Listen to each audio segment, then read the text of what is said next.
হযরত ইদ্রিস নবীর জীবনী পড়েছিলাম তাফসিরে। খুব শখের নবী ছিলেন আল্লাহ। আজরাইল ফেরেশতা একবার ডাক দিয়ে বলেছে, মাবুদ, আমি তোমার নবী ইদ্রিসের সাথে বন্ধুত্ব করতে চাই। ঠিক আছে, যাও। এসে তিনি ডাক দিলেন, নবী ইদ্রিস, আমি এসেছি আপনার সাথে বন্ধুত্ব করার জন্য। আমি কিন্তু সাধারণ না, আমি অসাধারণ ফেরেশতা আজরাইল, আমি জান কবজ করি। হযরতে আজরাইল কথাগুলো শোনার বলার পরে নবী ইদ্রিস বললেন, ঠিক আছে, আমি রাজি আছি, কিন্তু আমার শর্ত আছে কয়েকটা।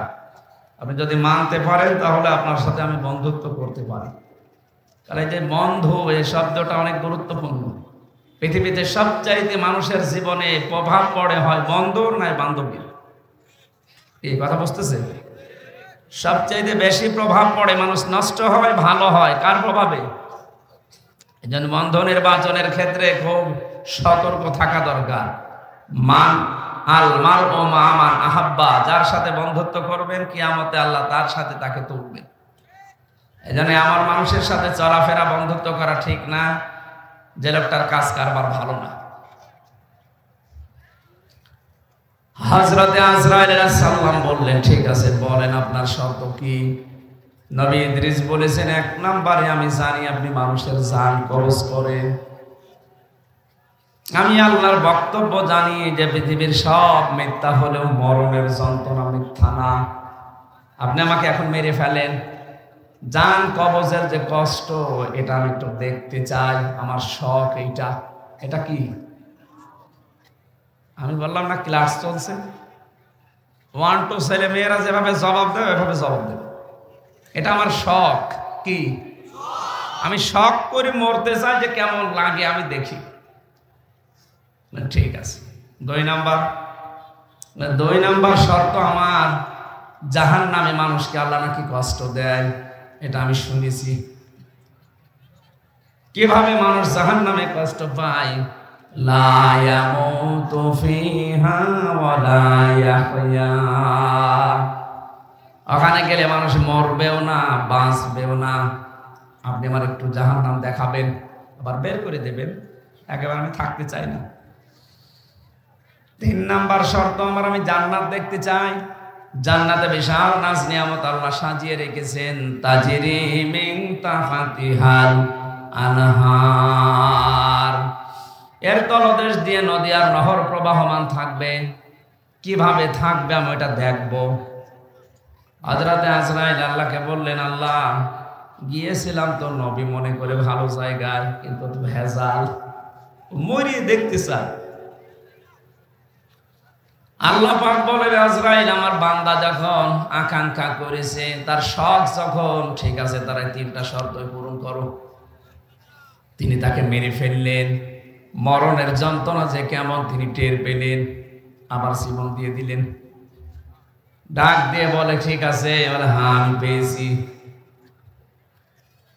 তাফসীরের ভাষায় আমি দেখেছি হযরতে ইদ্রিস শখ করে মৃত্যুবরণ করেছিলেন।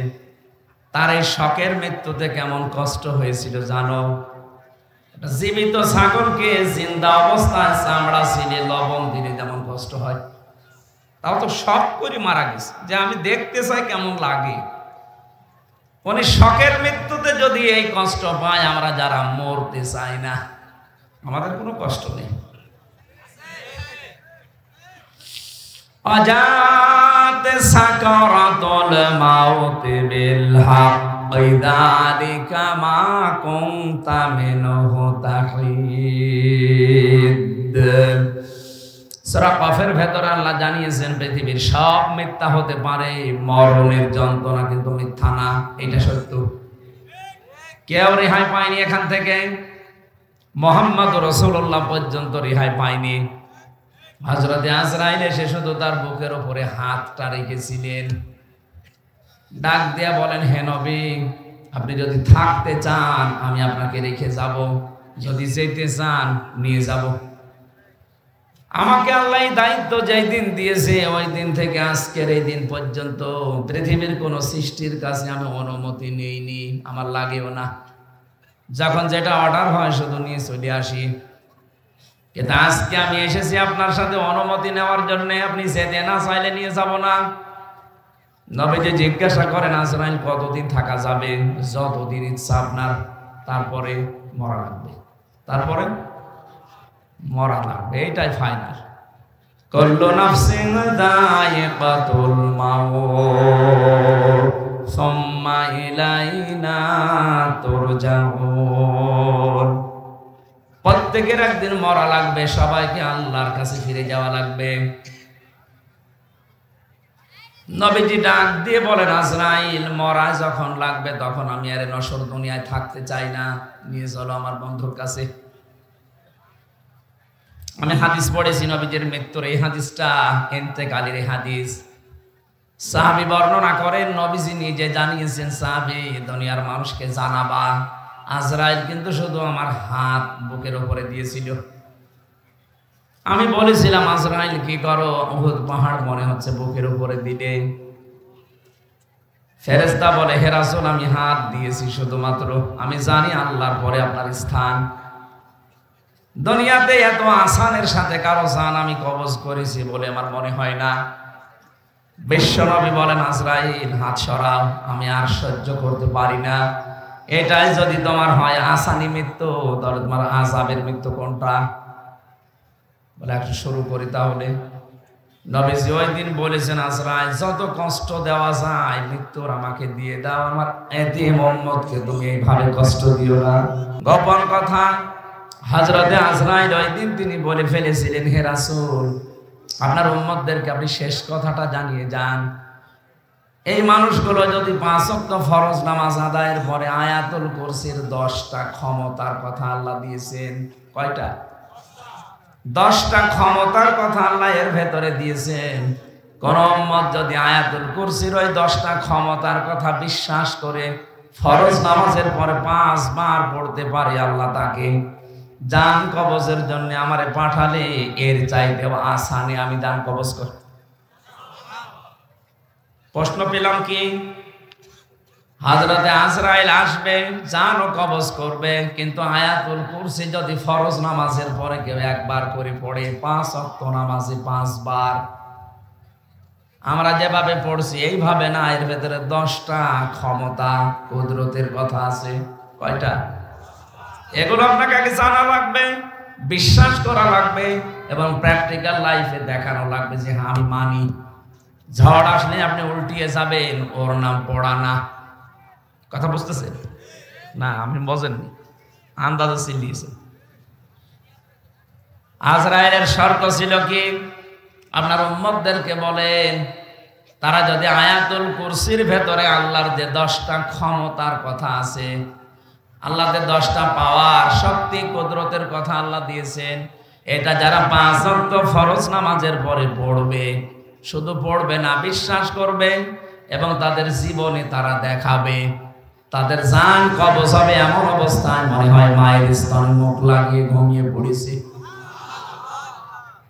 তাহলে আমরা যদি আমলটা শুরু করতে পারি অন্তত মরণের যন্ত্রণা থেকে আমরা রেহাই পেয়ে যাব নাকি? সমস্যা হয়ে দাঁড়িয়েছে যে 10টা বিষয়।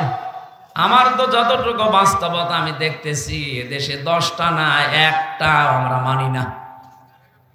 তাহলে আয়াতুল কুরসি কিয়ামত পর্যন্ত পড়ি আপনি কি করবেন? আজরাইলের হাত থেকে যদি মরণের যন্ত্রণা থেকে বাঁচতে হয় আয়াতুল কুরসি পড়া লাগবে ঠিক, কিন্তু ওই 10টা বিশ্বাস করি। প্রথম নাম্বারে আল্লাহু লা ইলাহা ইল্লা হুয়াল হাইয়ুল কাইয়্যুম।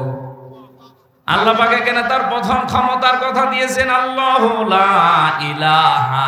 এই যে ইলাহ,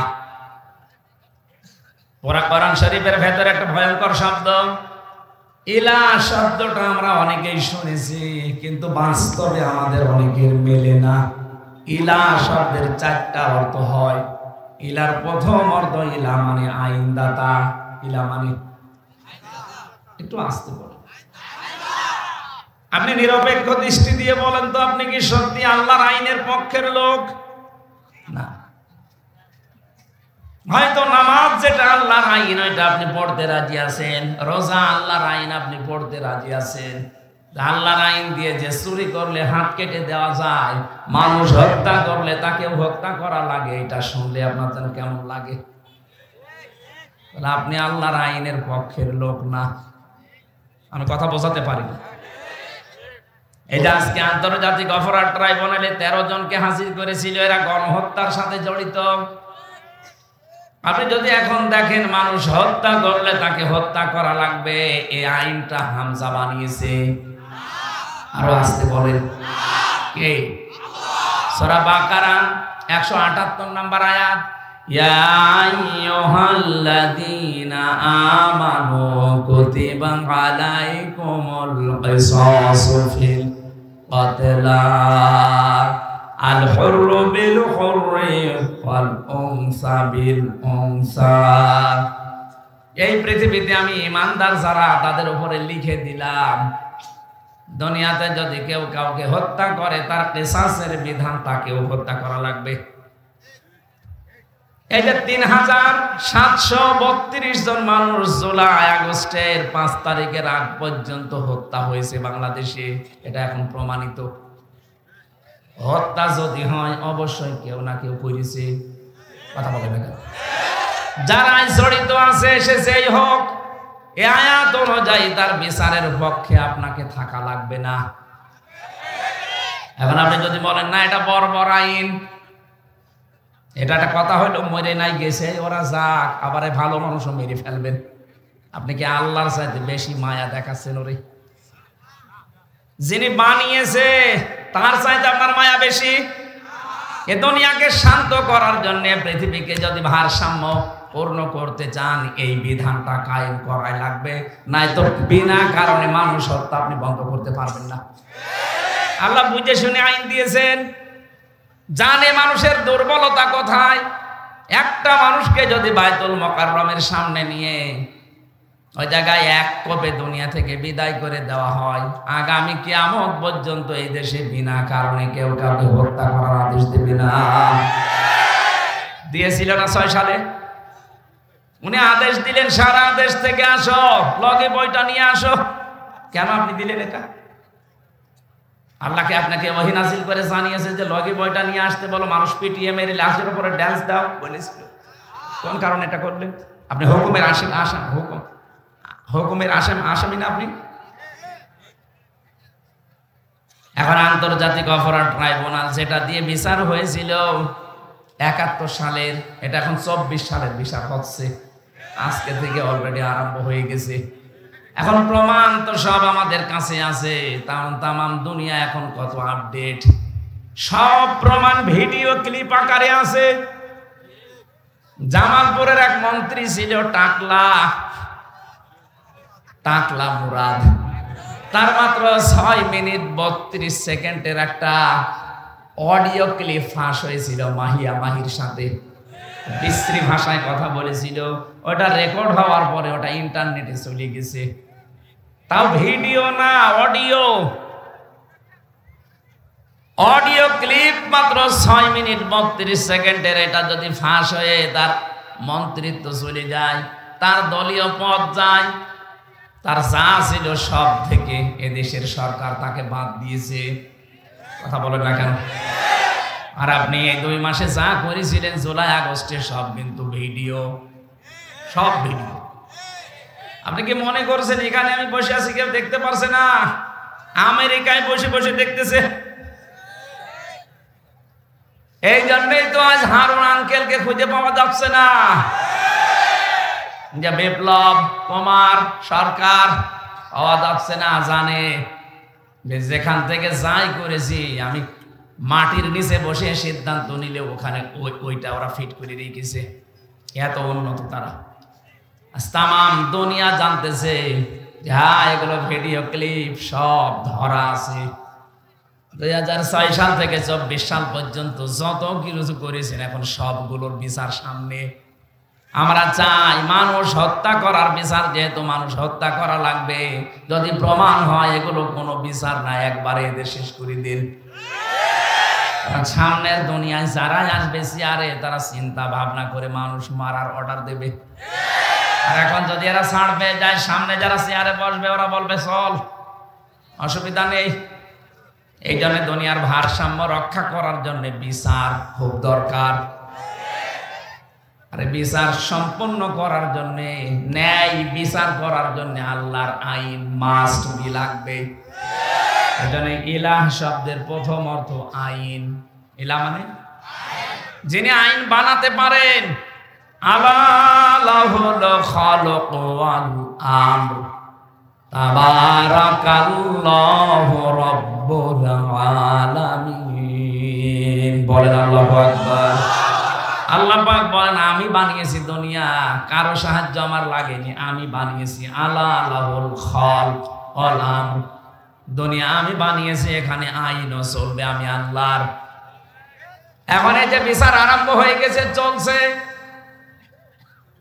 এই কয়েক বছরে 15.5 বছরে যে বিচার আমরা দেখলাম, দেখে অনেকেই খুশি ছিল। হ্যাঁ ঠিক আছে, ওরা অপরাধী, ওদের বিচার করেন।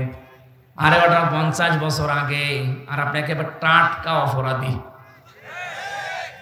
ওরা তো 71 সালে 50 বছর পার হয়ে গেছে, আর আপনারটা মাত্র 2-3 মাস আগের। তাহলে বিচার আরো কত তাড়াতাড়ি হওয়া দরকার। সত্যি যদি বিচার যেভাবে হচ্ছে হবেও, আমি আশা করছি হবেও। যদি হয়ে যায় এই দেশ দেখবেন ঠান্ডা হয়ে যাবে। এই বিশ্বাস নিয়ে আপনাকে আয়াতুল কুরসি পড়া লাগবে যে আমি আল্লাহর আইনের পক্ষের লোক। কেউ হত্যা করেছে, হ্যাঁ তাকে মেরে ফেলা লাগবে, কোনো মায়া মহাব্বত এখানে নেই। কেউ চুরি করেছে, তার হাত কেটে দেওয়া লাগবে, এইটাই বিধান। এখন যদি বলেন হ্যাঁ একটা জীবিত মানুষের হাত কেটে দেবে, একটা কথা হইলো, আপনি আল্লাহর চাইতে বেশি বোঝেন। আমার রিমান্ডে যারা নিয়েছিল ওই অফিসারগুলো ওই মাটির নিচে, আয়না ঘরের ভেতরে, ওরা মাঝে মাঝে এমন কথা বলতো মনে হচ্ছে যে আল্লাহর চাইতে বেশি বোঝে। আল্লাহরও ভুল ধরত না, এটা ঠিক হয়নি আল্লাহ। আমি বাকিগুলো নাই বললাম না, ওইটা বলা আমার উদ্দেশ্য না। আমি শিক্ষা দিচ্ছিলাম ইলাহ মানে আইনদাতা। আল্লাহ কি আইনদাতা না? বলেন বলেন। 2 নম্বরে ইলাহ মানে সার্বভৌম ক্ষমতার অধিকারী। আমি কিন্তু এই যে কোরআন শরীফ সামনে নিয়ে বলছি, আল্লাহর কসম আমি কোনো দিকে টেনে বলছি না, যা আছে তাই বলছি। ইলার দ্বিতীয় অর্থ কি বললাম? সার্বভৌম ক্ষমতার অধিকারী। সার্বভৌমত্বের অধিকারী কে বলেন তো?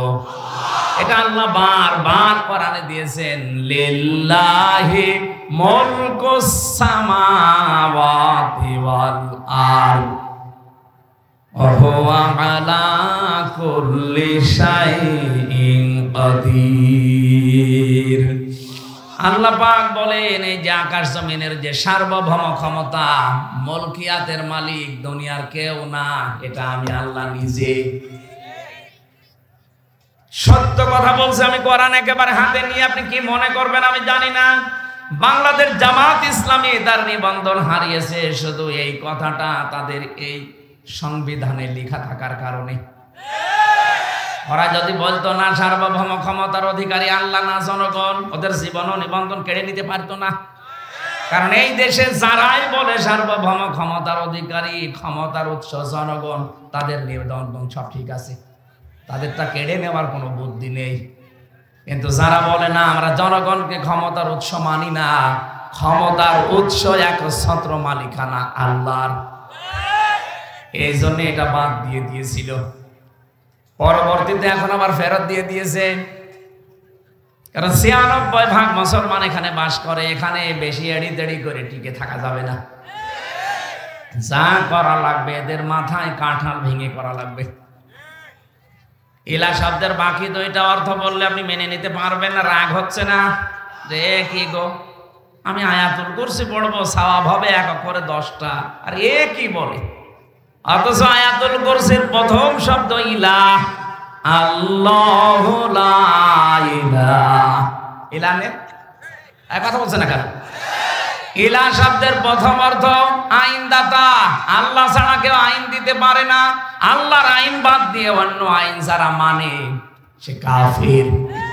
এমনকি আল্লাহর আইন বাদ দিয়ে অন্য কোন আইন দিয়ে যদি কেউ বিচার করে সেও কাফির। এটা আমি বানালাম। অমাল্লাম ইয়াহকুম বিমা আনজালাল্লাহু ফাউলাইকা হুমুল কাফিরুন। যারা আমার নাযিলকৃত বিধান দিয়ে বিচার করে না, ফায়সালা দেয় না, আমি আল্লাহ বলছি ওরা কাফের, ওরা ফাসিক, ওরা জালিম। 53 বছর দেশটা স্বাধীন হয়েছে, আজ পর্যন্ত তো আল্লাহর বিধান দিয়ে বিচারে দেশে হলো না। অথচ যারাই বিচারপতি দেখবেন অধিকাংশগুলোই মুসলমান। এই যে কালা মানিক, শামসুদ্দিন চৌধুরী মানিক, কত সুন্দর নাম দেখেছেন, বিসি উড়ে গেছে, এখন টের পাচ্ছে। আজকে আদালতে তুলেছিল, চোরের মতো যাচ্ছে না। আমি যে বিষয়টা বোঝানোর জন্য বারবার রিপিট করছি, এরপরও যদি ছাত্র যারা আছেন, ছাত্রী যারা আছেন না বোঝেন, আমি কিন্তু আবার ফের ওই শুরুতে চলে যাব। আপনি আয়াতুল কুরসি পড়ে জীবনে আজরাইলের হাত থেকে বেঁচে থাকতে চান, আজরাইল যেন কষ্ট না দেয়। মায়ের স্তনে মুখ লাগানো অবস্থায় মানুষ যেমন ঘুমিয়ে পড়ে, আপনি ওইভাবে ঘুমিয়ে পড়তে চান, তাহলে আয়াতুল কুরসির কয়টা ক্ষমতা বিশ্বাস করে আয়াতুল কুরসি পড়া লাগবে। আরো জোরে, যে দুইটা বললাম এই দুইটাই আছে আপনার নেই। কি পড়ছেন আপনি আয়াতুল কুরসি? একটা অক্ষরে 10টা নেকি হয়, ঠিক আছে। নেকি যদি ধরে রাখার যন্ত্র না থাকে, মাছ আপনি এমন পাত্রে রাখেন যে পাত্রের নিচ বলেন থাকবে কিয়ামত পর্যন্ত মাছ। এজন্য নেকির কাজ যা করেন করেন, কিন্তু এটা যেন ভালো হয়। আল্লাযী খালাকাল মাউতা ওয়াল হায়াতা লিয়াবলুয়াকুম আইয়ুকুম আহসানু আমালা। আল্লাহ আকসারু আমালা দেয়, যে বেশি বেশি কাজ করো, আমি বেশি কাজ চাই না, আকসারু না, আহসান। আমি কাজটা চাই ভালো, কাজ অল্প হোক কিন্তু কাজ যেন ভালো হয়। এই যে যারা দাঁড়িয়ে আছেন, এ মানুষগুলো যদি ওই জায়গায় বসে পড়তেন, এ পরিবেশটা আরো সুন্দর দেখা যেত, কাজটা আরো ভালো হতো। কিছু মানুষের জন্য হয়তো অসুন্দর লাগছে, তারপরও জায়গা আছে, হয়তো ওদের বসার জায়গায় উপরে কিছু নেই, এই জন্য বসতে চাচ্ছে না, দাঁড়িয়ে থাকে, কিন্তু অ্যাক্টিভ ভাবে শোনা লাগবে। আমি আজরাইলের কথা বলছিলাম, হযরতে আজরাইলের যে গোপন তথ্যটা তিনি ফাঁস করে দিলেন, উম্মতি মুহাম্মদীরা যদি আয়াতুল কুরসি এইভাবে পড়তে পারে, তাকে মরণের সময় কোনো কষ্ট দেওয়া হবে না। আমি সহ যারা এসেছি আজকে থেকে এভাবে পড়তে পারবো না। ক্ষমতার উৎস জনগণ, বলেন বলেন, আপনি কোন কারণে আল্লাহু আকবার বলেন? আল্লাহু আকবার মানে আল্লাহ সবার উপরে। এ কথা আরবিতে বললে আপনার কাছে রাজনীতি মনে হয় না, এ কথা আরবি দিয়ে নামাজ পড়লে আপনার নামাজ হয়। অথচ এইটা আমরা সংবিধানে লিখতে চাই, অনেকে এখনো মতামত দিচ্ছে না। যারা মতামত দেয় না তারাও মুসলমান। হ্যাঁ, মুসলমান তারা বলছেন না, এদেশে হিন্দু নেই, খ্রিস্টান নেই, বৌদ্ধ নেই, তাদের উপরে একটা অবিচার হয়ে যাবে। আরে শয়তান, এদেশে 96% মুসলমান। কত? মাত্র 4% আছে অন্যান্য জাতির লোকেরা। 96% মানুষ এখানে আল্লাহ একজন আছে, আল্লাহ সবকিছুর উপরে ক্ষমতাবান, এটা বিশ্বাস করে না, করে না? সেখানে আপনার দুর্বিসন্ধি হবে, মানে বৈষম্য হবে। কোন কারণে? ওই মানুষগুলোর ভেতরে আল্লাহ একজন আছে, বিশ্বাস আছে, কিন্তু প্রকাশ করতে পারে না। আপনি হিন্দুকে একবার ঘরের ভেতরে নিয়ে আচ্ছা করে পিটাবেন আর বলবেন সত্যি করে বল, তোকে বাঁচাতে কে পারে? ও জীবনেও হরি, দুর্গা, হবলের নাম বলবে না, ও বলবে আল্লাহ একজন আছে। আমি নিজে পরীক্ষিত, যখন বরিশালে পড়তাম চরমনাই, ওই সময় মাঝে মাঝে নৌকায় যেতাম, তখন ব্রিজ ছিল না। নৌকায় ওঠার পরে দেখি ঝড় উঠেছে। আমরা যারা মুসলমান বলছিলাম ইলাহা ইল্লাল্লাহ, হিন্দু দাদা আর দাদি দুইজনেই বলছে লা ইলাহা ইল্লাল্লাহ। কি গো, চেহারা দেখে মনে হচ্ছে অন্য ধর্মের। কালেমা পড়েন মানে মুসলমান হয়েছেন? বলছে না, কালেমা পড়েন। আমারে বলছে যে ঝড় উঠেছে, এ ঝড়ে কালী দুর্গার কাজ না, এ আল্লাহ লাগবে। ওরাও জানে দুনিয়াতে কঠিন বিপদে পড়লে মানুষ হিসাবে আমরা যে মানবীয় গুণাগুণ নিয়ে বড় হচ্ছি, আমাদের ভেতরে একটা দুর্বলতা আছে, অস্থিরতা আছে। আজকের তেলাওয়াত কিন্তু আয়াতের 3 আয়াত আগে আছে, ইন্নাল ইনসানা খুলিকা হালুআ ইযা মাসসাহুশ শাররু জাজুআ ওয়া ইযা মাসসাহুল খায়রু মানুআ। অবশ্যই আমি মানুষকে অস্থির করে বানিয়েছি, বিপদে পড়লে হায় হতাশ করে, হতাশা ঘিরে ধরে, মনে হয় আর মনে হয় সূর্য উঠবে না। কোনো কিছু যদি পাই, আমার নিয়ামত কল্যাণ কিছু পেলেই তখন কৃপণ হয়ে যায়। এগুলো মানুষের স্বভাব। এই জন্য কঠিন বিপদে পড়লে হিন্দু বলেন, খ্রিস্টান বলেন, বৌদ্ধ বলেন, সবাই মনে হয় উপরওয়ালা একজন আছে। জেল থেকে বের হওয়ার আগে এবং জেল থেকে বের হওয়ার পরে 3টা বছর বাদ দিলে আমি বহু দেশে আমার এই ছোট্ট জীবনে গিয়েছি। কতগুলো দেশ আমি ভ্রমণ করে দেখেছি। খ্রিস্টানদের সাথে, ইহুদিদের সাথে, বৌদ্ধদের সাথে আমি মিশে দেখেছি। আর হিন্দুদের সাথে তো পাশের রাষ্ট্রে গেলে দেখা হয়। যত জায়গায় ওদের সাথে ট্রেনে, বাসে, প্লেনে চড়াচড়ি করে ওদের সাথে ঘোরাফেরা করে দেখেছি। হ্যাঁ, ওই মানুষগুলোর ভেতরে এই বিশ্বাস আছে যে আল্লাহ একজন আছে।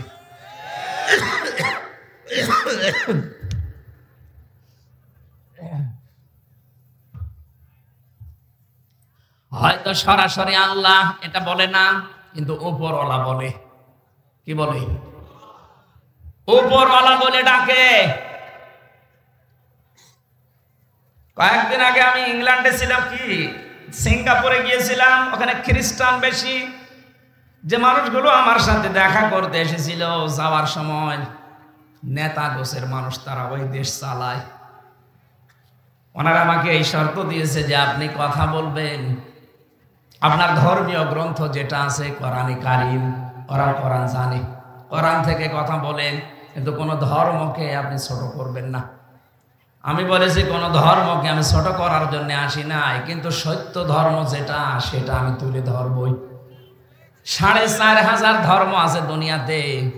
আল্লাহর কাছে মনোনীত মাত্র একটা ধর্ম, ইন্নাদ-দীনা ইনদাল্লাহিল ইসলাম। আল্লাহ পাক বলেন আমার কাছে একমাত্র মনোনীত পছন্দনীয় ধর্মের নাম ইসলাম। বাকি 4,500 যা আছে সব মানুষের বানানো, মানুষ উলট পালট করেছে। শিক্ষিত মানুষ তো ভেতরে যেহেতু বিবেক আছে, একটু নাড়া দিয়েছে। আমি বললাম আপনার এখনই মুসলমান হওয়া দরকার নেই, এখন ঈমান আনা লাগবে না, আপনি চিন্তা ভাবনা করেন। ইংরেজি ভার্সন পাওয়া যায়, কোরআনের তাফসীর বের হয়েছে, আপনি পড়েন। পুরাটা একবার পড়ে আমার সাথে বলবেন। এই যে নাম্বার, হোয়াটসঅ্যাপ সব দিয়ে গেলাম, কথা বলবেন। আমি মাঝে মাঝে যোগাযোগ করি, কি কত দূর হয়েছে। কেউ বলে 2 পারা চলছে, কেউ 3 পারা। ওরা ইংরেজিতে ড্রাইভিং করা, ওইগুলো পড়ে। টনি বেলাওয়ারের শালিকা, টনি বেলাওয়ার নাম শোনেননি? এই লোকটার শালি ছিল, ছোট শালি। ও আমেরিকা থেকে ইরানের তেহরান বিমানবন্দরে এসে নেমেছে। ওকে খ্রিস্টানরা গোয়েন্দা হিসাবে পাঠিয়েছে। ও কিন্তু অনার্স মাস্টার্স করা একটা মেয়ে। বিশ্ববিদ্যালয় থেকে, তাও পৃথিবীর নাম করা বিশ্ববিদ্যালয় থেকে অনার্স মাস্টার্স করে, ডক্টরেট করে, পিএইচডি করে এসে নেমেছে। কোটি কোটি ডলার তাকে দিয়েছে যে মুসলমানদের কাছে যাবে তাদের ঈমানটা ধ্বংস করার জন্য। খুব সুন্দরী মহিলা, আপনি ইন্টারনেটে সার্চ দেবেন, পাবেন। এত ফর্সা, ওর উপরে যেগুলো দেখা যায় এগুলো যদি এত ফর্সা হয়, বাকিগুলো নাই নাই বললাম। এত সুন্দরী। তেহরান বিমানবন্দরে নামার পরে এক মুসলমান এগিয়ে এসেছে। ও মাই ব্রাদার, এদিকে আসেন। ডাক দেওয়ার পরে বলছে আপনারা ইসলাম মেনে চলেন। আরে ইরান একটা মুসলমান রাষ্ট্র। তেহরানের বিমানবন্দরে নেমে বলছে আমার একটা ইসলাম জানার জন্য অথেন্টিক বই দিন। ইসলাম আমি জানতে চাই, আমি মানব না, আমি মুসলমান হব না, কিন্তু ইসলাম আমি জানতে চাই। নির্ভেজাল ইসলাম জানা যাবে যেই বই পড়লে, ওই বই দিন। আপনার কাছে কোনো হিন্দু এসে যদি বলে যে আমি মুসলমান হব না কিন্তু আমি ইসলাম জানতে চাই, তার অধিকার নেই। কথা বলছেন না কেন? কোরআন শরীফ কি আপনার বাবার নাকি? হাদা বায়ানুল লিন্নাস, বায়ানুল লিন্নাস। এখানে আল হাযা বায়ানুল লিল মুসলিমিন দেয়নি যে মুসলমানদের জন্য না, মানুষ পদবাচ্য যারা বিবেচিত সবার জন্য কোরআন শরীফ। আমি আপনার বিবেকের কাছে বলছি, কোন খ্রিস্টান এসে যদি বলে হামজা আমি মুসলমান হব না, ঈমান আনবো না, কিন্তু আমি ইসলাম জানতে চাই, আপনি জবাব দিতে পারবেন না যে তার অধিকার নেই? অধিকার আছে না? এখন প্রশ্ন আসতে পারে, কোরআন শরীফ ওযু ছাড়া তো ধরা যায় না, ও তো খ্রিস্টান, ও তো হিন্দু মানুষ, ওর তো ওযু নেই।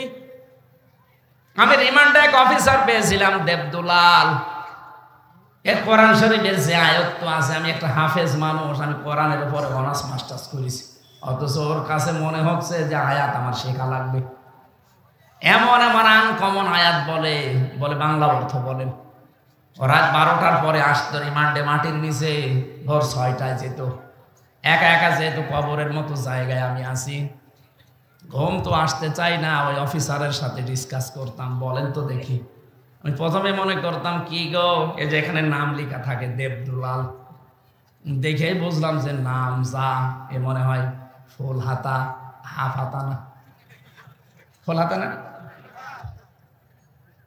আমি বললাম দাদা আপনি শিখেছেন কোন জায়গা থেকে? বলছে আমি অনার্স মাস্টার্স করা মানুষ।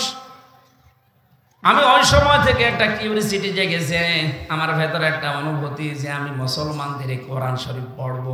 আমি কিন্তু এখনো মুসলমান হইনি, কিন্তু পুরাটা আমার পড়া আছে।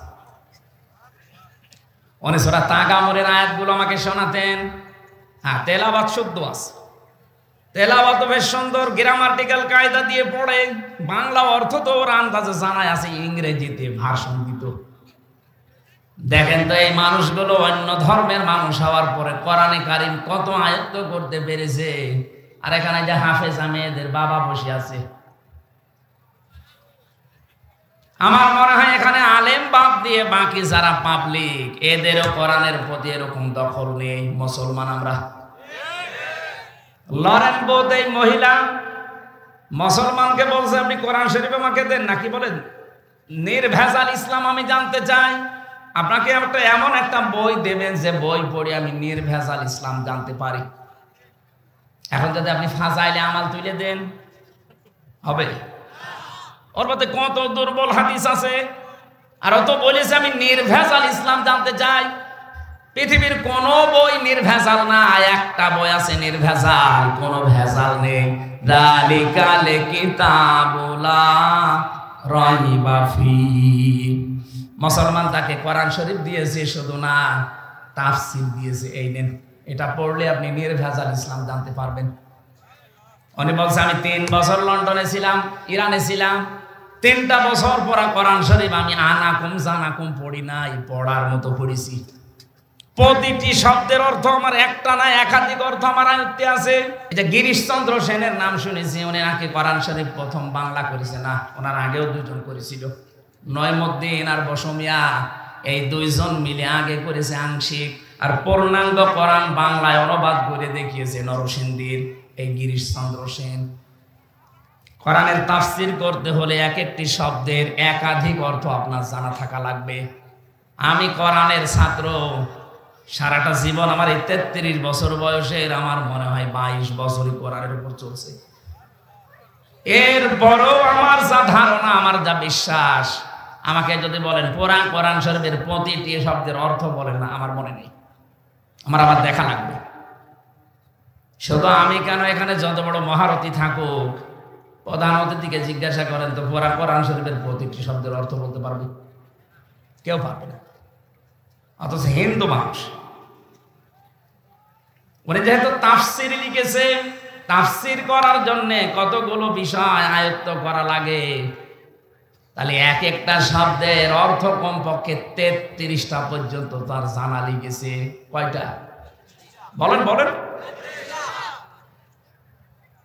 কিন্তু কোরআন তাকে হেদায়েত দেয়নি, কারণ তার মন ছিল না। ও মারা যাওয়ার পরে জানাজা হয়নি, কবরে দেয়নি, পুড়িয়ে ফেলেছে। আজকে কোরআনের একদিন তাফসীর শোনা না। প্রধান অতিথি বলছিলেন আপনি নামাজ পড়েন না, কোরআন শুনতে আসেন। শুধু আজকের এই একদিন না, কিয়ামত পর্যন্ত যদি এখানে তাফসীর হতেই থাকে, আপনার যদি মন তৈরি না হয় যে আমি ভালো হব, হামজা না হামজার বাবা আসবে, আপনার কিছু হবে না। লরেন্স বোথ 3টা বছর পড়েছে, শুধু কোরআন শরীফ না 86 তার 6টা হাদিস ওর সাথে তাফসীর আকারে মিলিয়ে পড়েছে। পুরাটা 3 বছর শেষ করার পরে মুসলমান হয়ে গেছে। সাংবাদিকরা ডাক দিয়ে বলছে কি আপনি একজন খ্রিস্টান, তামাম দুনিয়ায় সবচাইতে বেশি মানুষ বাস করে কোন ধর্মে? খ্রিস্টান। বলেন বলেন। এরপরে মুসলমান। আমরা হচ্ছে 175 কোটি আর ওরা 250 কোটি। বাকি অন্যান্য জাতির লোকরা আছে তামাম দুনিয়ায় 750 কোটি মানুষ আছে, 257টা রাষ্ট্র আছে। সবচাইতে বড় রাষ্ট্রের নাম বাংলাদেশ। কয়েকদিন আগে আমি মালয়েশিয়া ছিলাম, সফর করে দেখলাম বাংলাদেশের চাইতে 8 ডবল বড়। 8টা বাংলাদেশ জোড়া দিলে যত বড় হবে এক মালয়েশিয়া একাই অত বড়। আমি ভারতে বহু রাজ্যে ঘুরেছি, বাংলাদেশের চাইতে 29 ডবল ভারত। বাংলাদেশ 59টা জোড়া দিলে যত বড় হবে এক আমেরিকা একাই অত বড়। তাহলে আমেরিকার কাছে বাংলাদেশ একটা পাড়া না? 59টা বাংলাদেশ জোড়া দিলে যত বড় হয় আমেরিকা একাই অত বড়।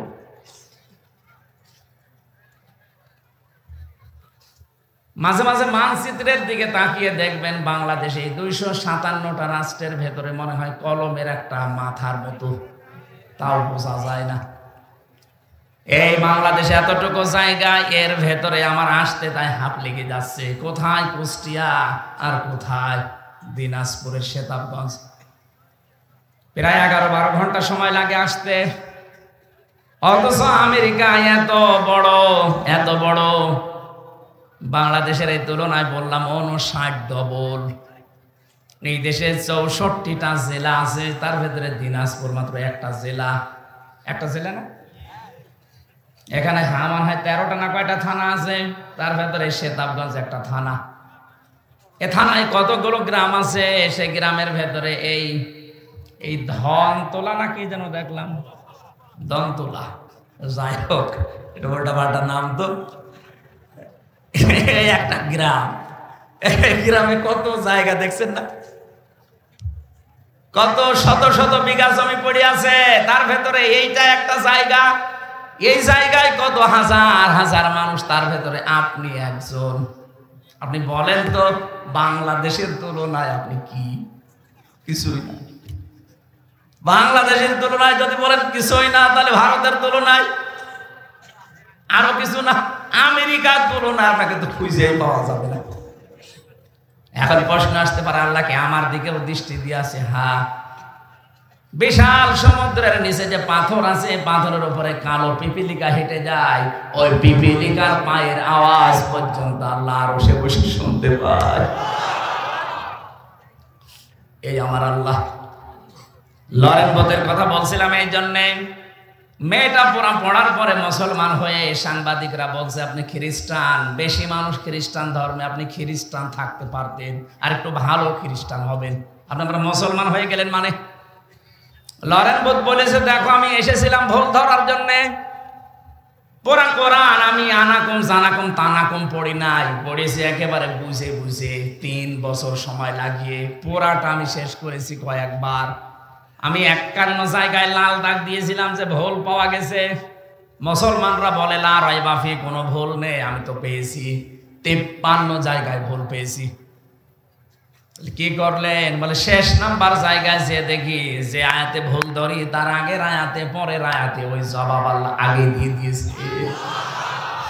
শেষ পর্যন্ত আমার জীবনের ভুল ধরা পড়ে গেছে, আমি আর ওই লাইনে নেই। আমার বাপ দাদার ধর্ম ত্যাগ করে আমি কিন্তু যেমন তেমন মানুষের আত্মীয় না। লরেন্স বোথ টনি বেলাওয়ারের শালিকা, আমেরিকার সাবেক প্রেসিডেন্ট। আমি যে কথাটা বোঝানোর জন্য পর্যন্ত এসেছিলাম, এই মহিলাটা কোরআনে কারিমের কাছে আসার কারণে, বোঝার কারণে এই মানুষটাকে আল্লাহ কোথায় পৌঁছিয়ে দিয়েছেন আজকে। আজ যদি আমরা আয়াতুল কুরসিটা ঠিক এইভাবে 10টা ক্ষমতা বিশ্বাস করে পড়তে পারতাম, আজরাইল যে কথা গোপন ভাবে নবীজিকে জানিয়েছিলেন, আল্লাহর কসম আমাদের মরণের সময় আযাব হতো না। এজন্য মরণের যন্ত্রণা আমি টের পেলাম শক করে। আপনারা কি ঘুমাচ্ছেন? হযরতে আজরাইল ডাক দিয়ে বলেছেন, ঠিক আছে চলেন আপনাকে আমি জাহান্নাম দেখাবো। জাহান্নামের বিভিন্ন জিনিস দেখানোর পরে বলছে আমারে বের করেন, আমি আর থাকতে চাই না। ঠিক আছে চলেন। জান্নাত দেখতে চাই। জান্নাতে প্রবেশ করার পরে বলছে কি দেখা হয়েছে? বলে হ্যাঁ দেখলাম। চলেন এবার। হযরতে ইদ্রিস নবী বলে, আজরাইল আমি কিন্তু আল্লাহর ভাষা জানি। খালিদিনা ফিহা লা ইয়াবগুনা আনহা হিওয়ালা।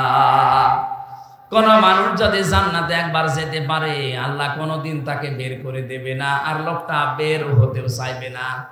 ও ভাই আজরাইল, আমি তো চলেই এসেছি যে কোনো কায়দায়। আল্লাহ তো বলেছে যে বের করে দেবে না, তুমি ঝামেলা করো কেন? চলে যাও। হযরতে আজরাইল বলেছে, রব্বুল আলামিন তোমার নবী ইদ্রিস বড় চালাক। আল্লাহ পাক বলেন, ফিরে আসো আজরাইল, আমার নবী ইদ্রিসের কপালে আমি এইটাই লিখেছিলাম। আমি কথাটা বোঝানোর জন্য এই হাদিসটা নিয়ে এসেছি যে জান্নাতে কোনো মানুষ যদি একবার প্রবেশ করতে পারে আল্লাহ পাক তাকে বের করে দেয় না, সে বের হতেও চায় না। এটা যে নবীজির ভাষায় জান্নাতের বাগান, আপনি বিশ্বাস করেন তো? কথা বলেন না কেন? তার মানে এখানে আমরা যারা এসেছি, এই প্যান্ডেলে যারা আছি, আমরা সবাই নবীর ভাষা অনুযায়ী জান্নাতি। বলেন আল্লাহ আমাদেরকে বের করে দেবে না, আর আমরা বের হতে। এখন দেখেন কোনটা চলে যাচ্ছে। যেইটা যাবে বুঝবেন ওর জান্নাত ভালো লাগছে না। অন্তত আল্লাহ ধারণ করে এ পর্যন্ত যখন বসিয়েছেন, তাফসীরুল কোরআন মাহফিল আপনি লিখে দিয়েছেন, তেলাওয়াতকৃত আয়াত থেকে আমরা তাফসীর আকারে কথা বলতে চাই। আমা তাওফীকি ইল্লা বিল্লাহ। নবীজির উপরে দরুদ আর সালাম পড়ে আমরা আলোচনায় যাচ্ছি। আজকের আলোচনার বিষয় হচ্ছে মুসল্লিদের গুণাবলী। আমরা মুসল্লি না? নামাজ অন্তত এক ওয়াক্ত পড়লেও তো পড়ি, অন্তত না পড়লেও ঈদের নামাজ পড়ি, কিছু না হলেও বাবা মরে গেলে জানাজার নামাজ তো পড়ি। বলেন আল্লাহ পাক বলেন, ইল্লাল মুসাল্লিন আল্লাযীনা হুম আলা সালাতিহিম দাইমুন। এই পৃথিবীতে যারা মুসল্লি, সবাই না, যারা মুসল্লি। মুসল্লি কি? আল্লাহ পাক বলেন মুসল্লি কাদেরকে বলে জানো? আল্লাযীনা হুম আলা সালাতিহিম দাইমুন, যারা তাদের নামাজের উপরে স্থির, নামাজের উপরে দায়েম এবং কায়েম থাকে, সর্বদা নামাজের উপরে যারা থাকে। 2 ওয়াক্ত পড়ে, 3 ওয়াক্ত পড়ে না এমন না। মুসল্লিদের গুণাবলী বলতে গিয়ে ইবনে কাসিরের তাফসিরে আমি আয়াত পড়তে গিয়ে দেখলাম আল্লাহ পাকের কাছে সবচাইতে বেশি প্রিয় ওই কাজটা যে কাজটা ধারাবাহিকভাবে করা হয়। 2 দিন করলেন, 3 দিন বাদ দিলেন না। আপনি যদি তাহাজ্জুদের নামাজ পড়েন, নিয়মিত পড়বেন। আপনি 2 রাকাত পড়েন, 4 রাকাত পড়েন, কিন্তু নিয়মিত আপনি আদায় করবেন। আস্তাগফিরুল্লাহ যদি প্রতিদিন 100 বার করে পড়েন, 2 দিন পড়েছেন, 5 দিন বাদ দিয়েছেন না, ওটা আল্লাহ রেগে যায়। আপনি যখন নিয়মিত করবেন ওই কাজটা, আল্লাহর আরশ আপনার উপরে খুশি হয়ে যাবে। আমি কয়েকটা আমলের কথা এখন বলছি, নারী এবং পুরুষ সবার জন্য প্রযোজ্য। সব সময় অজু থাক আর না থাক, শরীর পাক থাক আর না থাক, সব সময় মুখে জারি রাখবেন আস্তাগফিরুল্লাহ ওয়া আতুবু ইলাইহি, আস্তাগফিরুল্লাহ ওয়া আতুবু ইলাইহি। যদি এটা বেশি বড় হয়ে যায় শুধু বলবেন ইগফিরলি ইগফিরলি অথবা আস্তাগফিরুল্লাহ আস্তাগফিরুল্লাহ। এটা পড়লে মানুষের মনের ভেতরে যে অশান্তি আছে, আল্লাহ বলেন আমি নিজে ওইটা দূর করে দেই। আর একটা আমলের কথা বলছে, বিপদ আপদে মুসিবতে সব সময় লেগে আছে। যদি পারো তো পক্ষে দরুদ শরীফ পড়ার চেষ্টা করবেন।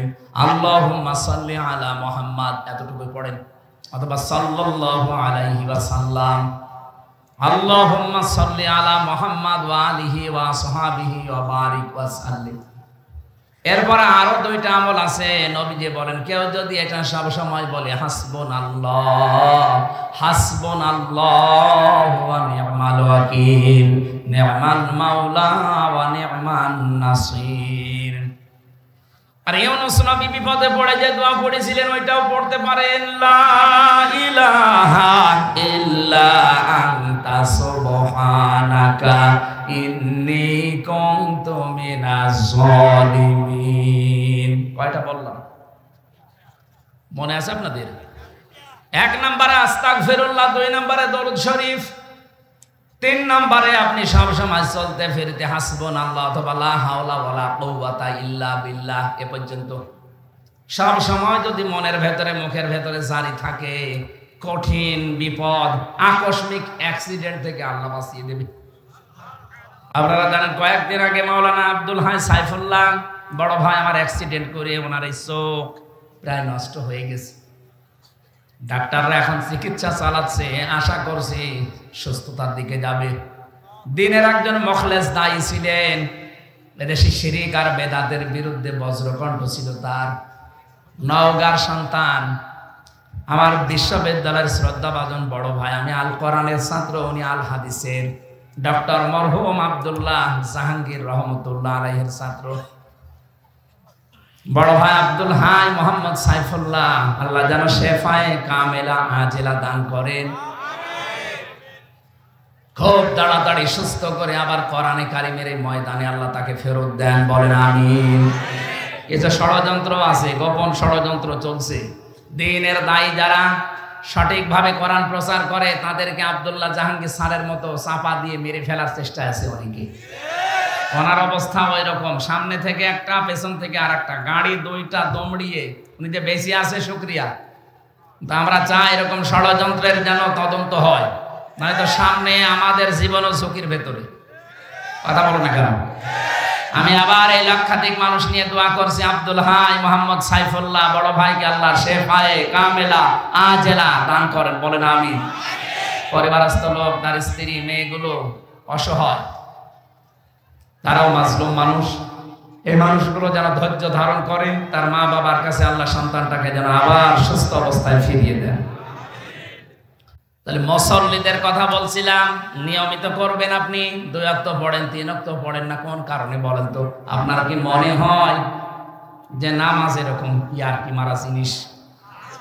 কোন মানুষ যদি নামাজ ছেড়ে দেয়, আল্লাহ বলেন আমি ওকে ছেড়ে দেই। টের পেয়েছেন কি বললাম? কোন মানুষ যদি ফরজ নামাজ বাদ দিয়ে দেয়, আল্লাহ বলেন আমি ওকে বাদ দিয়ে দেই। আপনি যে আল্লাহর বান্দা, এ কথা আল্লাহ স্বীকার করে না। কিয়ামতের ময়দানে আল্লাহ মানুষের ভেতরে যখন বিচার করবেন, হঠাৎ এই আলতাফুরকে সামনে নিয়ে হাত ধরে নবীজি বলবেন, এই যে আমার উম্মত বিচার করেন। আল্লাহ বলবেন বিচার করা যাবে, কিন্তু এইভাবে না, ঘিরের কুদরতের চাদর দিয়ে চারিদিকে ঘিরে ফেলবে আলতাফকে। আল্লাহ ডাক দিয়ে বলবে, বান্দা এই এই কাজগুলো করেছিলি। আপনার 60 বছর 70 বছরের রেকর্ড আল্লাহ দেখাবে। প্রশ্ন আসতে পারে, এত বড় রেকর্ড কোথায় পাবে? আরে ভাই, একটা সিডি ক্যাসেটের ভেতরে 2.5-3 ঘন্টার ওয়াজ যদি আপনি এতটুকু জায়গায় সেভ করে রাখতে পারেন, 2 কাঁধে যে ফেরেশতা আছে ওরা মেমোরি কার্ড নিয়ে বসে আছে, চোখের পলক পর্যন্ত তারা লিখতে আছে। কিয়ামতের ময়দানে আল্লাহ ওইটা সামনে দিয়ে বলবে, পড়, ইকরা কিতাবাকা কাফা বিনাফসিকাল ইয়াউমা আলাইকা হাসিবা। তুই জান্নাতে যাবি না জাহান্নামে যাবি, কাউকে জিজ্ঞাসা করার দরকার নেই, তুই নিজে আজ যথেষ্ট। দিনাজপুরবাসী খুব খেয়াল করে শোনেন, আমি তো আলতাফ ভাইকে বললাম, আমাদের প্রত্যেককে আল্লাহ নিজের সামনে নবীজি হাত ধরে বলবেন, আল্লাহ এই যে আমার উম্মত বিচার করে। আপনি এবার নিজের সাথে বিচার ব্যবস্থাটা মিলান তো। আমাকে যদি আল্লাহ নিয়ে যে বলে, হামজা এই যে দিয়ে দিলাম আল্লাহর কাছে নাও, আল্লাহ যদি বলে, হামজা ধরে আমি 33 বছর বয়স, 2024 সালের অক্টোবর মাসের 31 তারিখ পর্যন্ত তোর মাফ করে দিলাম, যা, তোর হিসাব দেওয়া লাগবে না। শুধু নভেম্বরের 1 থেকে 19, এই 19টা দিনের হিসাব দিয়ে তুই আমার জান্নাতে চলে যা। আমার যা কাজকর্ম, আমার যা আমল, আমার তো 19 দিনের হিসাব দেওয়া সম্ভব না। আপনারা পারবেন না? আপনারা পারবেন? কোরআনে কারিমের 2 আয়াত পরে আল্লাহ দিয়েছেন, আল্লাযীনা হুম মিন আযাবি রাব্বিহিম মুশফিকুন, ইন্না আযাবা রাব্বিহিম গায়রু মা'মুন। এই মানুষগুলো তাদের রবের যে সাজা শাস্তি এটা নিয়ে ভীত সন্তুষ্ট থাকে, আর রবের শাস্তি থেকে নিঃশংস থাকা যায় না। কখন কাকে আল্লাহ ধরে কেউ বলতে পারে না। 24 ঘন্টা আমরা আতঙ্কের ভেতরে আছি। আল্লাহ পাক আমার সামনে মনে হচ্ছে আমাকে দেখে দেখে আমার জীবন চালাচ্ছি। এটা যতদিন পর্যন্ত মনের ভেতরে বিশ্বাস না আসবে, আপনার দ্বারা গোনা ছেড়ে দ্বারা সম্ভব না। এখন তো গোনার বাজার চলছে, কথা বলেন না কেন? মোবাইলটা যাদের আছে, কম্পিউটার আছে, যাদের ডিশ লাইন আছে, যে মানুষগুলো ওয়াইফাই লাইন নিয়ে রেখেছেন, তাদের গোনা করা যে কত সহজ করে দিয়েছে এই পৃথিবী। এই কঠিন পরিস্থিতিতে টিকে থাকা কিন্তু অত সহজ ইমানের কাজ না। এমন এমন দৃশ্য মোবাইলের ভেতরে রেখে দিয়েছে, নিজে দেখলে আনন্দ লাগে, ভালো লাগে, মজা পায়, অন্য কেউ দেখলে লজ্জা পায়। এমন দৃশ্য নেই? যাদের মোবাইলে আছে এই মুহূর্তে ডিলিট করা লাগবে। শব্দের দিকে তাকান, ইন্না আযাবা রাব্বিহিম গায়রু মা'মুন। আল্লাহর আযাব থেকে কেউ নিঃশংস থাকা ঠিক না। কখন আল্লাহ আপনাকে মরণ দিয়ে দেয়, এখনই মরে গেলে কিন্তু মোবাইলটা আপনার স্ত্রী, আপনার বোন, আপনার ভাই, আপনার মা বাবা ব্যবহার করবে। একথা বলছেন না? এখন বাড়ি যেতে পারলেন না, মনে করেন মরে গেলেন, মোবাইলটা ব্যবহার করবে আপনার বাবা। কে? আপনার বাবা যদি দেখে যে এর ভেতরে উলঙ্গ নাচ, আমার এই হামজা বসে বসে দেখতো, মরে যাওয়ার পরে কি ধারণা করবে বলেন? দোয়া করা, বলবে আল্লাহ ওরে আরো দাও।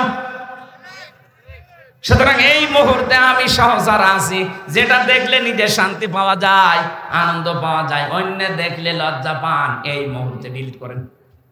আমার এটার ভেতরে শুধু লেকচার আছে স্যারদের, আন্তর্জাতিক স্কলার যারা, আর আমার বিশ্ববিদ্যালয় স্যারদের লেকচার আমি প্রায় 250 উপরে রিসিভ করে রেখেছি। দেখার মতো শুধু ওইটাই, আর বাকি আমার পরিবারের, আমার মেয়ের ছবি আছে, ছোট মেয়েটার। আপনার মোবাইলে এই মুহূর্তে যদি ডিলিট না করেন, আমি ওয়াজ করব না। করেন, সময় দিলাম 30 সেকেন্ড, করেন। এখনই ওয়াজ আমল করা লাগবে, করেন, তাড়াতাড়ি করেন। এই যে একজন করছে, এই কি করবি?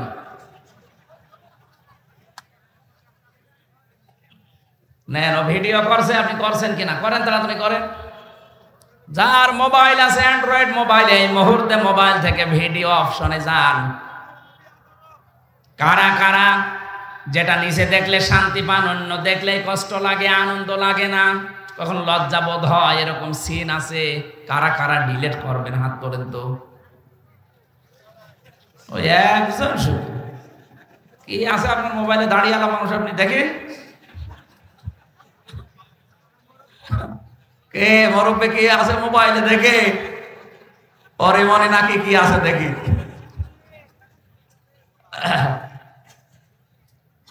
বাটন মোবাইল নিয়ে এসেছে, ও কি দেখবে? না, আমি হাসির জন্য দেয়নি। আপনি বলেন তো কি জবাব দেবেন এখনই যদি মরে যান? আর মোবাইলটা নিয়ে যদি আপনার বউ দেখে, বলবে কি নিয়ে সংসার করতাম? নাউজুবিল্লাহ, এর চরিত্র এত খারাপ, এটা বলবে না? বলবে না? বলেন, বলবে না?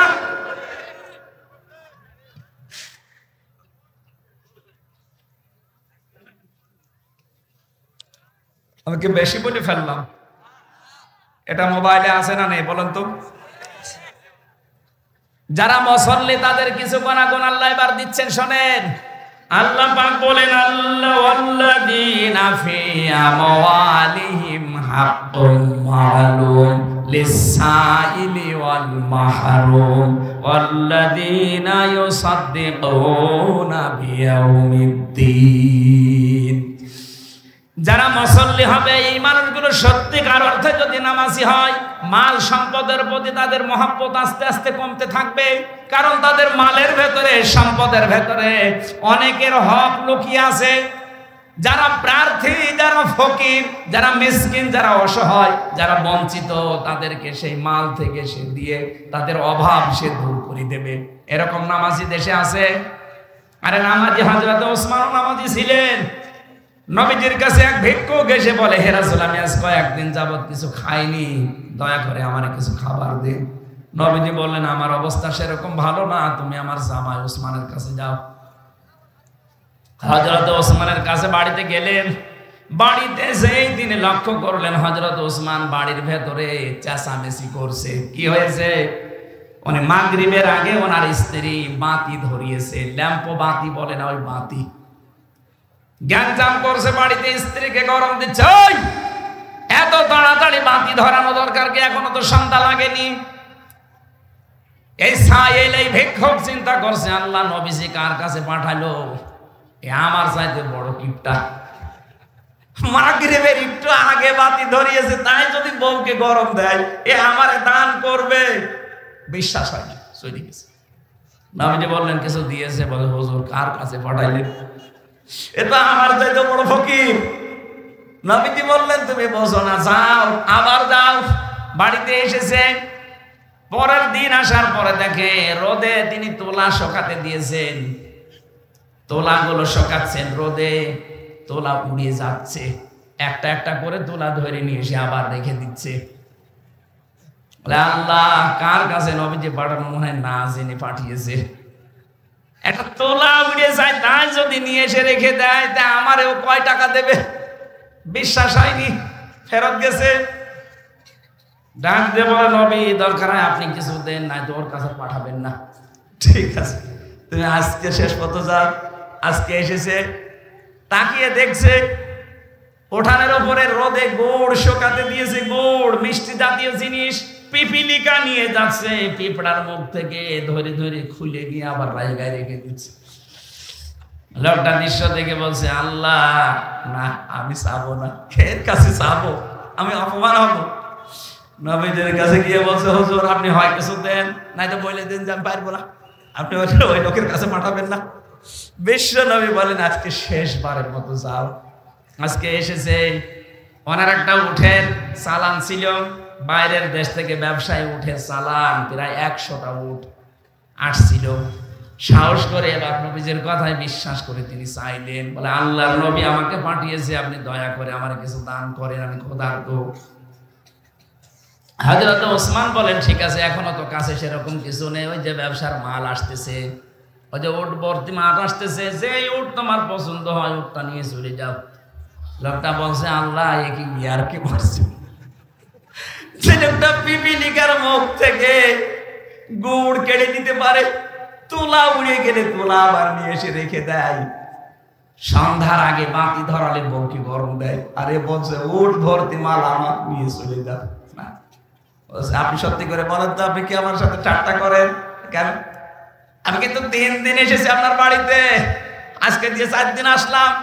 3 দিনের যে আচরণ দেখলাম আজকের সাথে মিলছে না। সত্যি করে বলেন আপনি কি করেন? হযরত ওসমান বলে, দেখো আল্লাহর বান্দা, প্রথম দিন এসে তুমি দেখেছি আমি গরম দিয়েছি স্ত্রীকে, এমনি না। আমি জানি পৃথিবীতে আল্লাহ পাক শুধু অপচয়কারীকে শয়তানের ভাই বলে আখ্যা দিয়েছে। ইন্নাল মুবাদ্দিরিনা কানু ইখওয়ানা শায়াতিন, দুনিয়ায় যারা অপচয় করে এরা কিন্তু শয়তানের ভাই। পৃথিবীর কোন অপরাধ করলে শয়তানের ভাই, এই কথা কোরআনে আমি পাইনি। এই একটা আয়াত সূরা বনী ইসরাঈলে আছে, যারা অপচয় করে ওরা আর মানুষ থাকে না, ওরা শয়তানের ভাই হয়ে যায়। মাগরিবের আগে আমার স্ত্রী লম্পবা বাতি ধরিয়েছে, কোন কারণে যে অপচয় করবে এটা তো আমি মেনে নিতে পারি না, এই কারণে তাকে গরম দিয়েছিলাম শিক্ষা দেওয়ার জন্য। দ্বিতীয় দিন যে তোলা উড়ে যাচ্ছিল, তোলা আসলে আমার ছিল না, আমার কাছে আমার বন্ধু রেখেছিল আমানত, নষ্ট হয়ে যাচ্ছিল, আমি শুকাতে দিয়েছিলাম। মানুষের আমানত আমার কাছে আছে, সেটা উড়ে চলে যাবে, আর আমি আমানত বসে বসে খেয়ানত করবো না, এই শিক্ষা আমি পাইনি। আজ বাংলাদেশের মানুষ যারা দায়িত্বে ছিল, 1628 জন মানুষ দায়িত্বে ছিল, এই মানুষগুলো যদি হযরত ওসমানের মতো এইভাবে অ্যাক্টিভ ভাবে কাজ করতো, আল্লাহর কসমের দেশ থেকে কিয়ামতের আগে তারা ক্ষমতা থেকে যেত না। আপনি আমানতের দায়িত্ব পেয়ে সব খেয়ানত করে বসে আছেন। ভূমির দায়িত্ব দেওয়া হয়েছিল জমি জায়গার, যে মন্ত্রী, ভূমি মন্ত্রী, তাও প্রতিমন্ত্রী, সেই লোকটার নাকি 620টা বাড়ি। কয়টার আগে বাড়ি আপনার? বলেন কয়টা লাগে বাড়ি? 64 জেলাতে 64টা হলেও তো হয় 620টা বাড়ি বানিয়েছেন আপনি।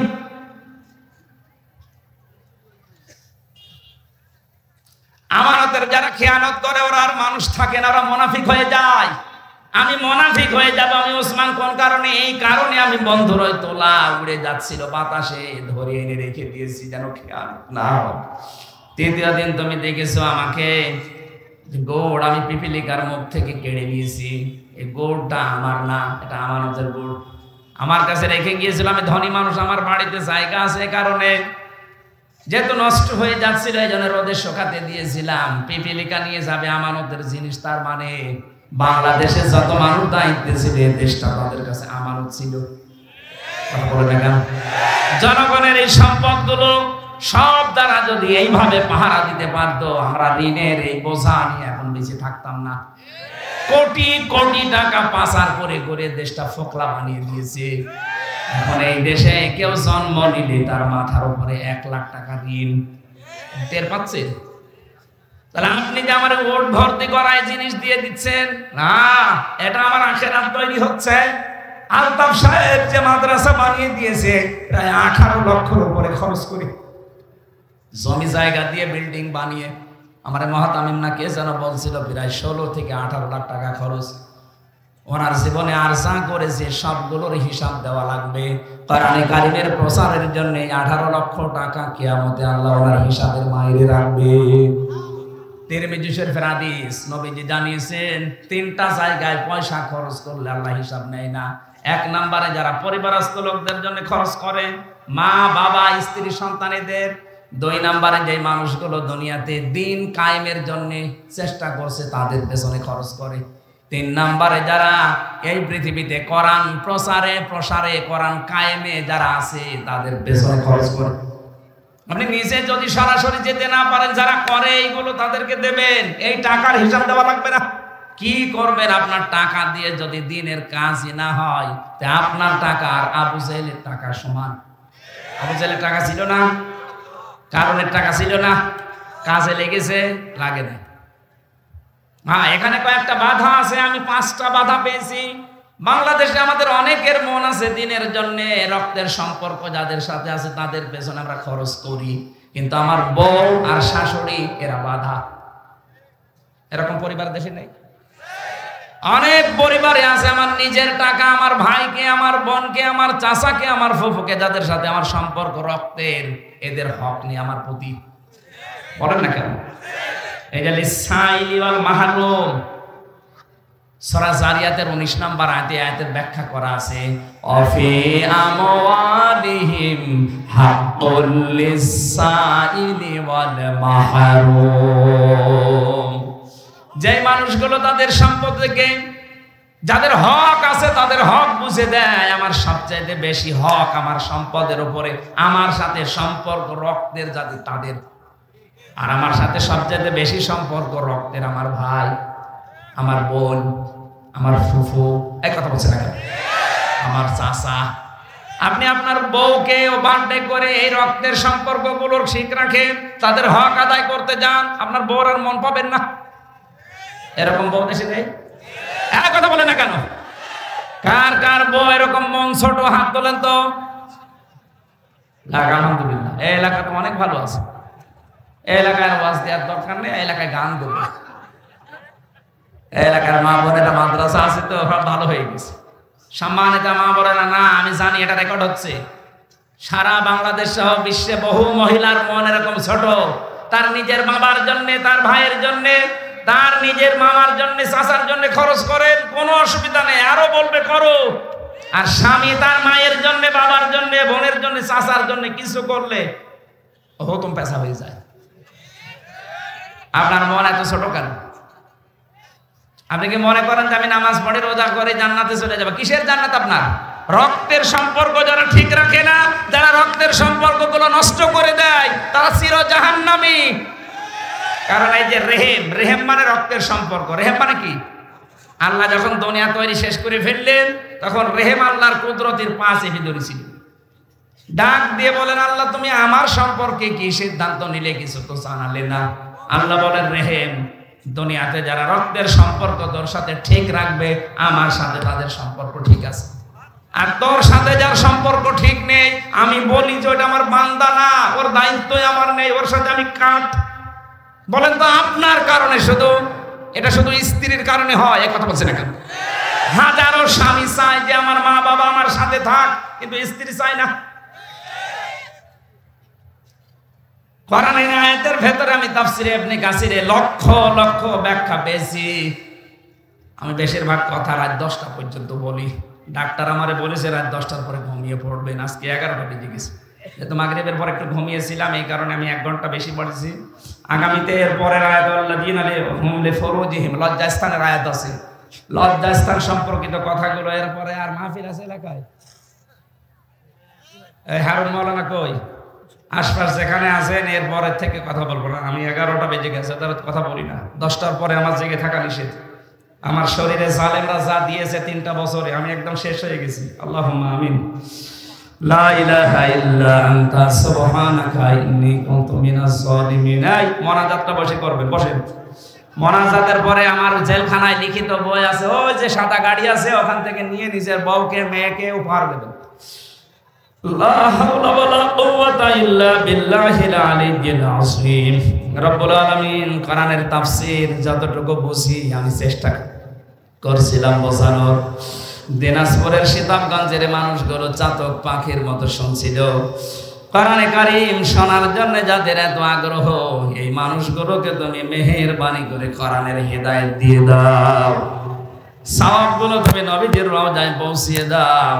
এ বিশাল আয়োজনে যারা আশ্রম দিয়েছে এই মাদ্রাসার পক্ষ থেকে, এলাকার যুবক, এলাকার মানুষেরা যারা এগিয়ে এসেছে, আল্লাহ কোরআনের ইজ্জতে তাদেরকে ওসমানের সাথে কবুল করে নাও।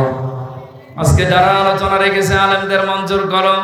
সম্মানিত মা বোনেরা পর্দার আড়ালে বসে আছে, এদেরকে ফাতিমার মতো, খাদিজার মতো, উম্মে কুলসুমের মতো বানিয়ে দাও। রব্বুল আলামিন আমাদের স্ত্রী সন্তান যেগুলো দিয়েছো এমন ভাবে তৈরি করে দাও। রব্বানা হাব লানা মিন আজওয়াজিনা ওয়া যুররিয়াতিনা কুররাতা আ'য়ুন ওয়াজআলনা লিল মুত্তাকিনা ইমামা। এদের দেখলে যেন আমাদের চক্ষু জুড়িয়ে যায়, হৃদয়টা শীতল হয়ে যায়। এমন কোন সন্তান স্ত্রী আমাদেরকে দিও না যাদেরকে দেখলেই আমাদের রাগ হয়ে যায়। তোমার দিনের পথে যারা বাধা হয়ে দাঁড়ায়, এরকম স্ত্রী সন্তান থেকে আমাদেরকে রক্ষা করো আল্লাহ। বড় আশা নিয়ে মুসাফির অবস্থায় হাত তুলেছি। আজকের প্রধান অতিথি আলতাফ ভাইকে কবুল করে নাও। সভাপতি একজন আলেম মানুষ আমিনুল হককে কবুল করো। আল্লাহ তাআলা যত আলেম এখানে বসে আছে, মাওলানা হারুনুর রশিদ, মাওলানা হোসেন আহমেদ, হাফেজ শাহিনুর রহমান সহ, হাফেজ আবু বকর সিদ্দিক সহ, তানভীর ভাই সহ যত মানুষ আমরা হাত তুলেছি, আমাদের হাতগুলো দরবারে ইলাহিতে কবুল করে নাও। যাই শুনলাম আজকে থেকে আমি সহ প্রত্যেকের জীবনে সেট করে দাও। এলাকায় মাটির নিচে যারা ঘুমিয়ে আছে কবরগুলো জান্নাত বানিয়ে দাও। এই মাদ্রাসার যত প্রয়োজন আছে তোমার বান্দা বান্দীদের দিল মন এই দিকে ঝুঁকিয়ে দাও। কোনো অভাব যেন না থাকে আল্লাহ, যত অভাব আছে দূর করে দাও। মিডিয়ার যে ভাইরা রাত দিন বাংলার বিভিন্ন প্রান্তে কষ্ট করে দিনের কথাগুলো ছড়িয়ে দিচ্ছে, এদের জীবন তুমি পরিষ্কার পরিচ্ছন্ন করে দাও, এদের জীবনের অভাব দূর করে দাও। এটা বহু কষ্ট স্বীকার করে তারা, এই রাত নেই দিন নেই, আজকে দিনাজপুরে, কালকে খুলনা, পরের দিন চট্টগ্রাম, তারা আমাদের সাথে সাথে যায়।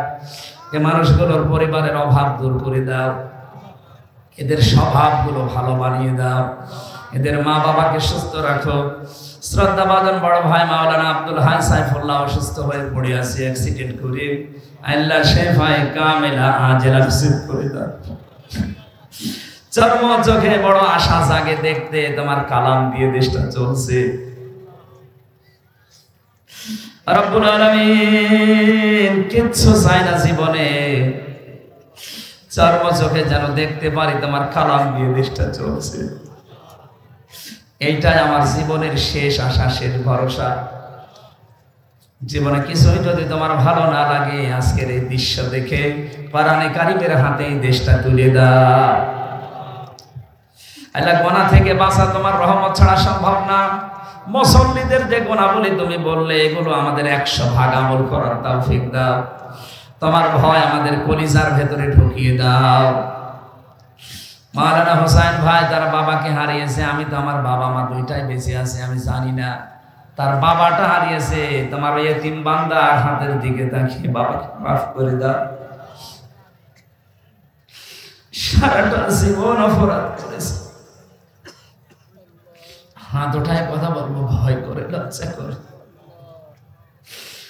গুনাহগুলো আজ গোপন করে রেখেছে, ওই জন্য মানুষে কিছুই জানে না। অপরাধগুলো যদি লেখা থাকতো শরীরে, মানুষ আমাদের কুকুরের মতো ঘৃণা করত।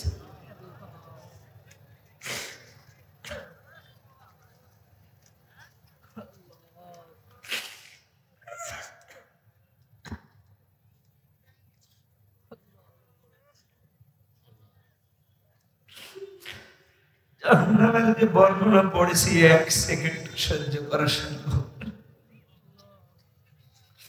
আল্লাহ যাই করো আমাদেরকে জাহান্নামে দিও না।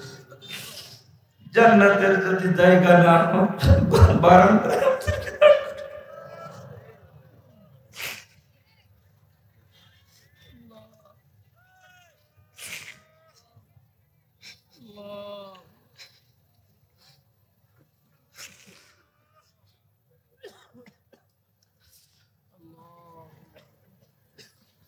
রব্বুল আলামিন বড় ভয় লাগে। নামের আগে আলেম লেখা আছে, নাজারি কিয়ামত কোটি কোটি মানুষের সামনে আবার অপমান করো কিনা? আল্লাহ অপমান করো। তুমি সাত্তার নামে রসুল আমাদের গুনাহগুলো আল্লাহ গোপন করে দিও। কখন কার কাছে আজরাইল আসে জানি না, যখনই আসবে যেন একটা বার হলে পড়তে পারি লা ইলাহা ইল্লাল্লাহু মুহাম্মাদুর রাসূলুল্লাহ।